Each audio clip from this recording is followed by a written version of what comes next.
இன்னைக்கு நான் முதலமைச்சர்கிட்ட கேட்கிறேன், உடனடியாக வன்னியர்களுக்கு நீங்கள் 15 விழுக்காடு உள்ஒதுக்கீடு நீங்கள் கொடுத்தீர்கள் என்றால் அடுத்த தேர்தலில் நிபந்தனை இல்லாமல் உங்களை நாங்கள் ஆதரவு அளிக்கின்றோம், உங்களுக்கு ஆதரவு கொடுக்கின்றோம்.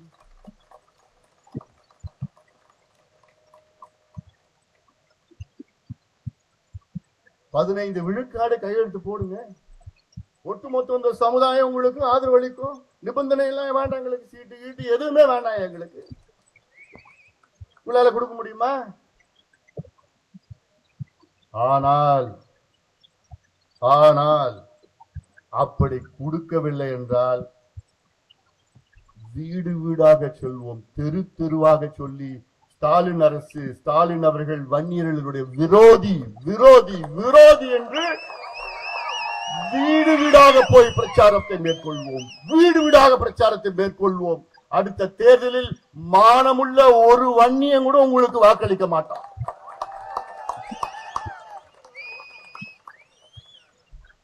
அது எப்படி செய்யணும்னு எங்களுக்கு தெரியும்.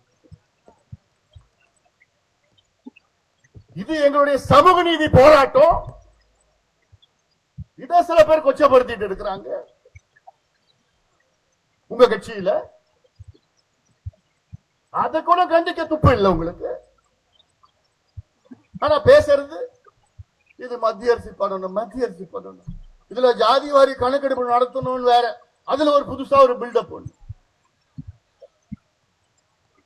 சரி, ஜாதி வாரி கணக்கெடுப்பு நடத்திட்டு போக வேண்டியதானே, அதுல என்ன பயம் உங்களுக்கு? என்ன பயம்? ஜாதி வாரி கணக்கெடுப்பு நடத்தினா அவரை பொறுத்த வரைக்கும் இந்த சமுதாயம் இவ்வளவு சீட்டு கேட்டுடும், இந்த சமுதாயம் இவ்வளவு மாவட்ட செயலாளர் கேட்டுடுவாங்க, இந்த சமுதாயம் அது கேட்கும் இது கேட்கும், இவ்வளவு எங்களுக்கு இருக்கிறோன்னு அந்த கணக்கு வச்சுட்டு இருக்கிறார் அவர் மனசுல. பீகார்ல ஜாதி வாரி கணக்கெடுப்பு நடத்தி இன்னைக்கு அதை உச்ச நீதிமன்றமோ உயர் நீதிமன்றமோ அங்கீகாரம் கொடுத்திருக்கின்றார்கள். இப்ப நம்ம வண்டி போகுதுப்பா, விடுப்பா.